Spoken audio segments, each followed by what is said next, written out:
What's good? This is Elton Anderson Jr., aka Detroit Chopra, and we're back. I'm so happy to be back recording episodes because what I like to do is I never try to force an episode out of myself. I never try to stick to a deadline and like every Wednesday, which I mean, come on, I want to get back to that. We'll talk about that later.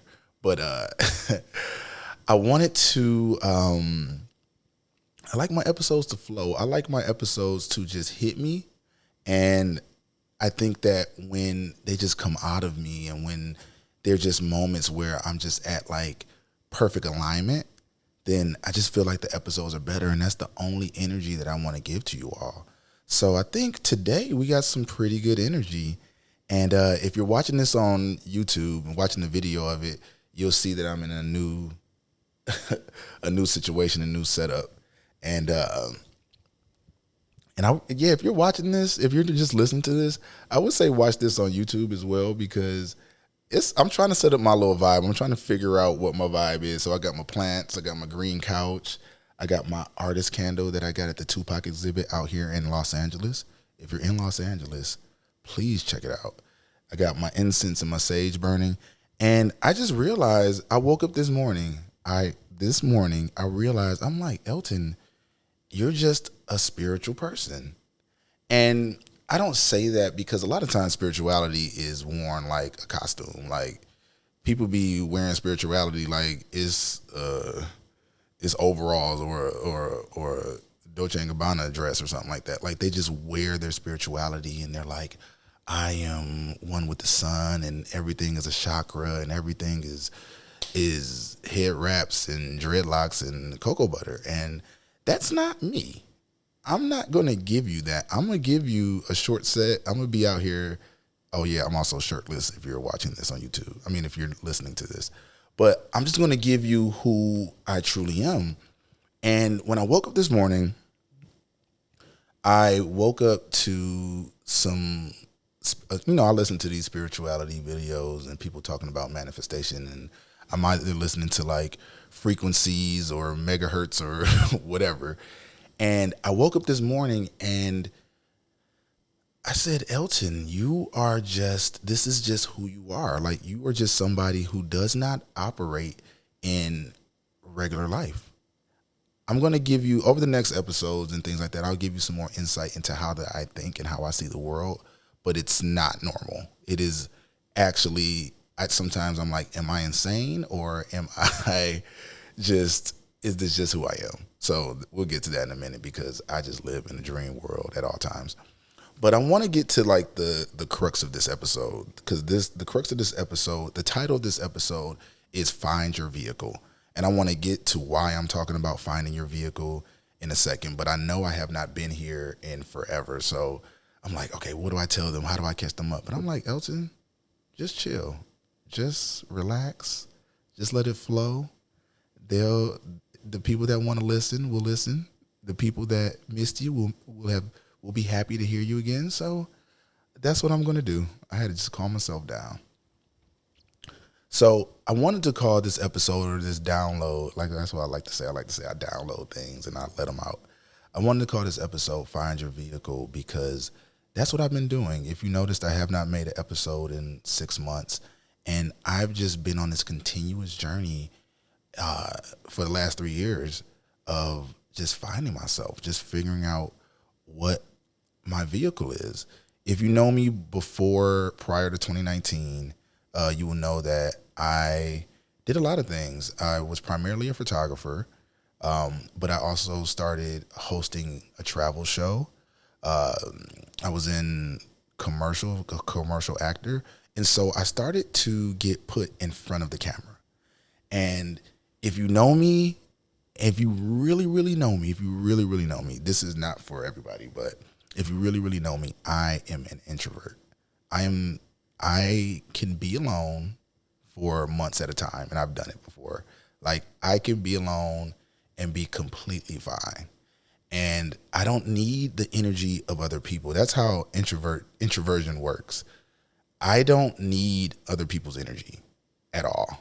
And I know like that makes it hard. Like if people have love languages of physical touch and all that. I like a touch. Don't get me wrong. I like to be touched. I like touching people that I am intimate with or whatever. But overall, like whenever I'm with somebody or wherever I'm with people, I'm not taking in their energy. And that's what introvert means. Like I'm always giving out my energy. I'm always like, and if you see me in action, if you see me in a room, I can talk to people. I'm very cordial. I'm very friendly. I can fill up a room, but I'm filling up a room with my own energy. And so if you're listening to this and you're an introvert, you know exactly what I'm talking about, because when you get home, you are drained. Like you are like, actually, I don't want to talk to anybody for the rest of my life. And so that's what I was going through. And I didn't realize for so long that that's what it was. And so that's what led me to pretty much have burnout. When in 2019, I just burnt out because I was giving so much energy. I was giving my energy as a photographer on sets. And when you're on sets, you're managing like up to 100 plus people. And a lot of times they are celebrities and big companies. And that would just drain my soul. And you have pre-production, post-production, and then as a TV host, then you have to give the energy to the camera. And you're like, oh, hey, today we're in Ghana, and you got to be on for the camera. And baby, that I was just empty. I was like, what's that Brownstone song, 5 Miles to Empty? My body's running low. That was what I was given. So I just realized that I had to burn out, and you could call it burnout. You could call it a spiritual awakening. You could call it, that's what I like to call it. You could call it a midlife crisis.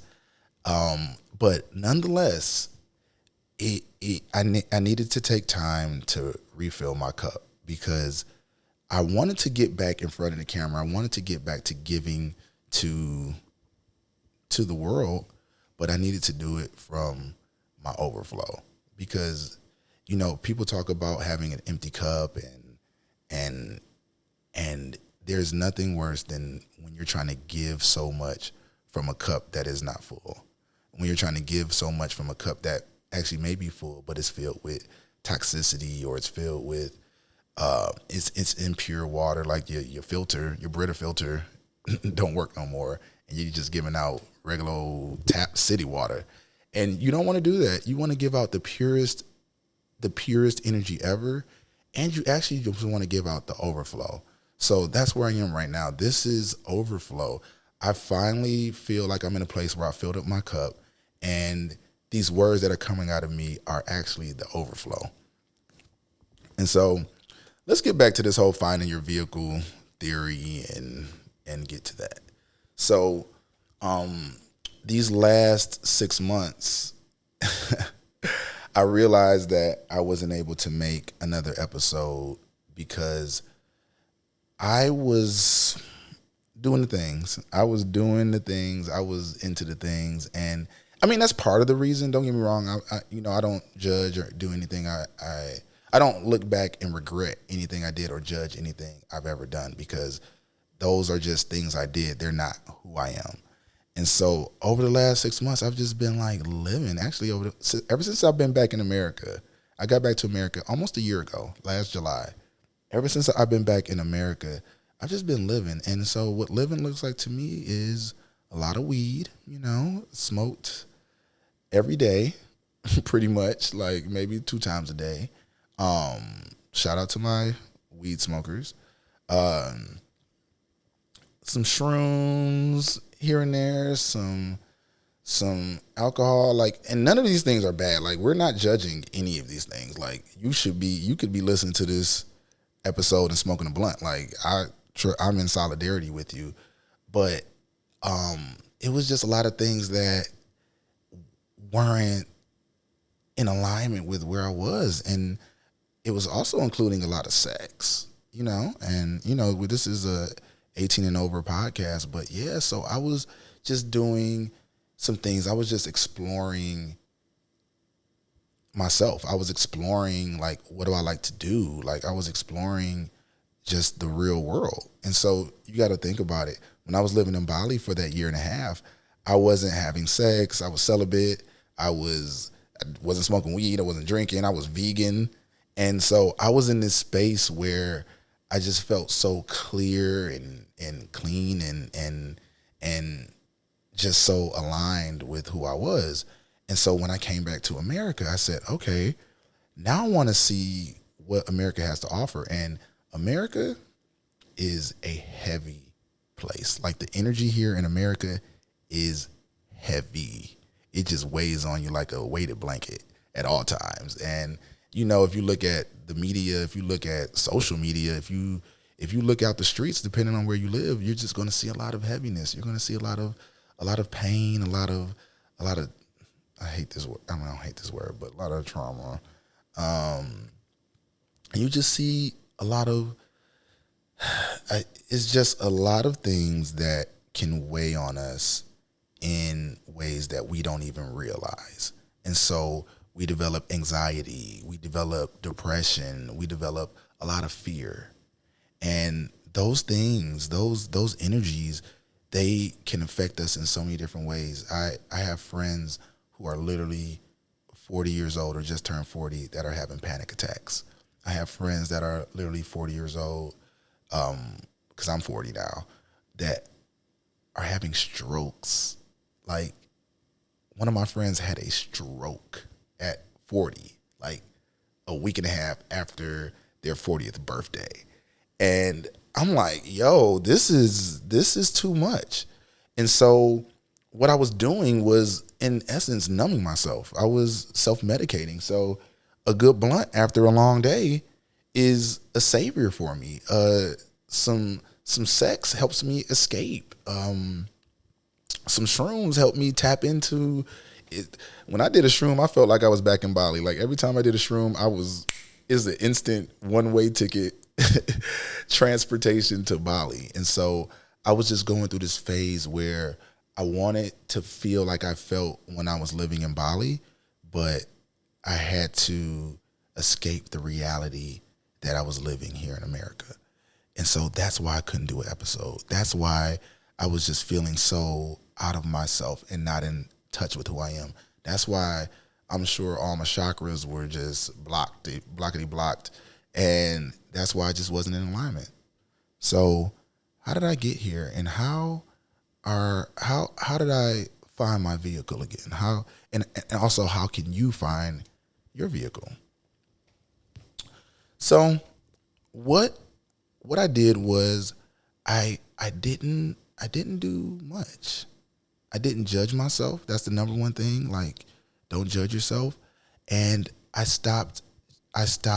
got out of the comparison trap, because that's what happens a lot. Like, especially when, like I said before, like I'm 40 and I'm looking at like other people on the internet. Like, do not look on the people on the internet and compare yourself to them. Like, that is the number one trap.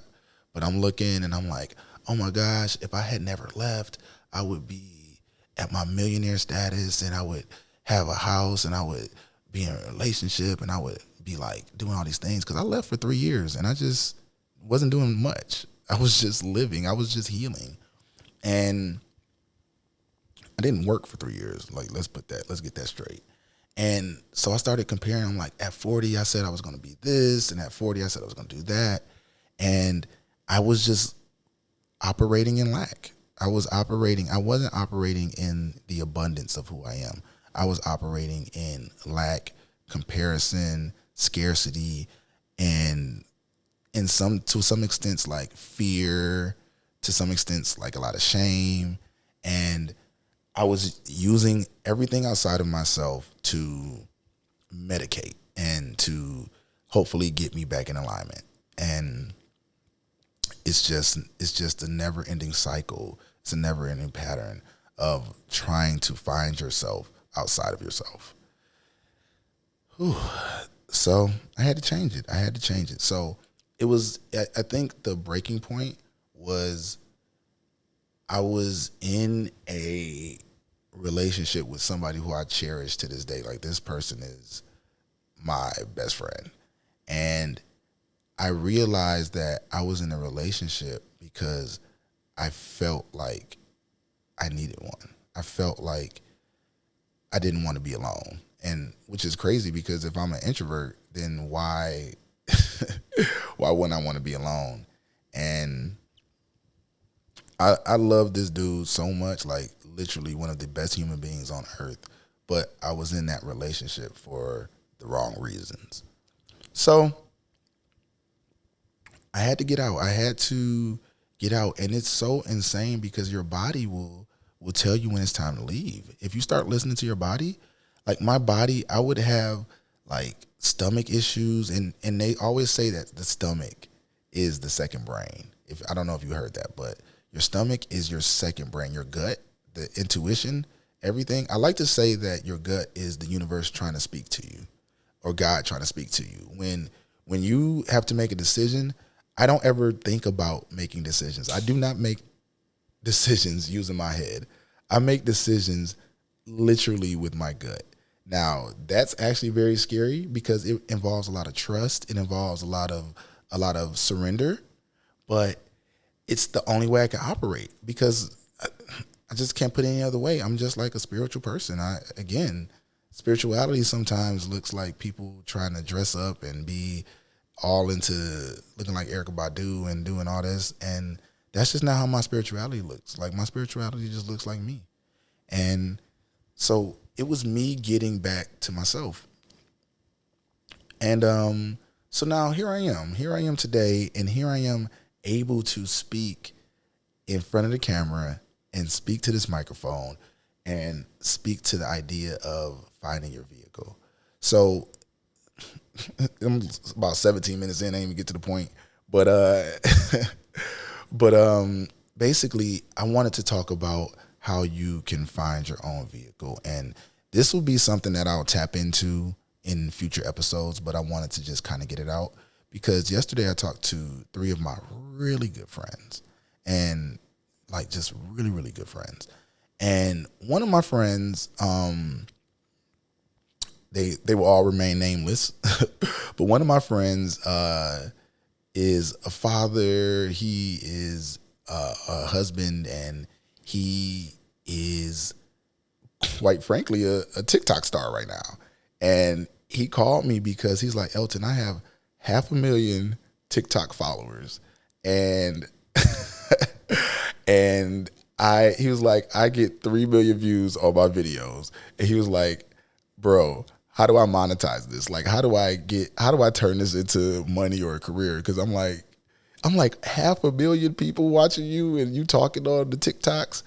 And we were talking about like different ways that he can like, turn this into money. And I don't have any experience with TikTok. I have like 3 TikToks up and I don't even know what I'm talking about on them.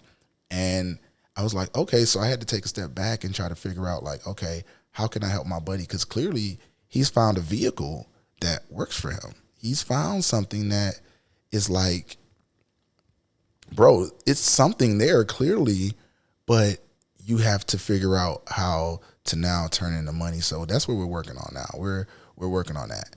Then I had another friend who she is working on launching her business. She's a very heart-centered person. Me and this woman, we cry all the time together, and she has helped coach me through so many things over these last few years. And now she wants to launch her business, her heart-centered business. And we were having a conversation, and for her, she was looking for help outside of her. She was looking for help like outside of her, of people that know how to create business funnels and business leaders, which is smart. Like, this is, at the end of the day, this is a business. We need to work. But I was telling her, I said, your business is from your heart. Your business is through who you are. It's not through how many Facebook ads you have or how many business partners you have. Your best version of yourself is simply through you sharing the heart, the beautiful heart that you have. So that's person number 2. And then the third person is a buddy of mine that lives out here in LA. And we were talking because he is such a personality. Like, his personality is amazing, and he has so much of it. And he's done a few things online, and he moved out here, and he wanted to focus on really just being his full self. And in some ways, he fell into the comparison trap. And so he was telling me, like, Elton, I've been comparing myself. And I'm like, brother, welcome to the club. And so now we're in a zone of trying to help him get out of the comparison trap. So I give you those three people, and I'm not trying to tell my friends business, but I give you those three people because they are, I think, very relatable to a lot of people that are listening. And they're super relatable to my issues over the last few years because, number one, I was, I got quite a few followers, and even with this podcast and my YouTube channel, things were growing, but I just kind of stopped because I didn't know exactly what I wanted to be. I didn't know exactly what I wanted to share. And it's so scary to just share from this intuitive place. It's just scary to share from your gut because you're so vulnerable to the world. And I knew, like my other friend, I knew that I wanted to start a heart-centered business because I get so much fulfillment from helping people. And so now I'm like, oh man, I can relate to her. And then my other friend, I'm like, I've been comparing myself. I've been comparing myself to my peers. I've been comparing myself to my heroes. And I want to get out of that trap. So I want to talk about so this is when I was talking to my third friend about it. And I was like, it's all about finding your vehicle. And what is your vehicle? And the person that I want to use as an example, who I think is just a bright light. I don't know if you know her, if you're listening, but you should. Her name is Tabitha Brown. And I look at Tabitha Brown, I look at her journey, I look at her smile, I look at her vegan recipes, I look at, now she has a book, TV shows, a clothing line at Target. Like, she probably got so many deals that we don't even know about that are just cooking up. And I remember one day hearing her story, and this woman wanted to be an actress. She wanted to be in LA and become an actress. And so think about the art of acting. Like, you have to go on auditions, so that's just a ton of rejection. You have to play another character. You can't even be yourself because you're getting paid to be somebody else. And I haven't delved deep into her story, but I think that she realized that I can't be anybody else. I think that she realized that she wanted to be in front of the camera and she wanted to express herself. So that's what she did. She just said, okay, well, I like this vegan food and I'm somebody's mama and I just got something to share. So she just decided to share it. And if you see her, if you watch her content, if you hear what she talks about, you just see the light shining so bright. So whereas one day she may have looked at Viola Davis's career or Taraji P. Henson's career or Regina King's career and said, I want that kind of career. Like, I want to be like an actress and be on stage. And again, I'm just making this up, but I think I got a little bit of insight. And then one day she said, maybe I should just be myself. Maybe I should just be myself and see where that takes me. And that was her vehicle. She speaks with so much love. She speaks with so much grace, so much gratitude. And through that, we are able to connect. Because that's what this is all about. That's what social media is about. Social media, if you're really doing it right, is about connection. That's it. The way that I can connect to the people that listen to this podcast and watch my videos or enjoy my travels, the way that I connect has been honestly the most fulfilling thing in the whole world for me, because I get to help people in a way that serves my own authentic voice and my own authentic soul. So there's nothing better than just being authentic and being yourself and able to help other people or help bring joy to other people or bring knowledge to other people.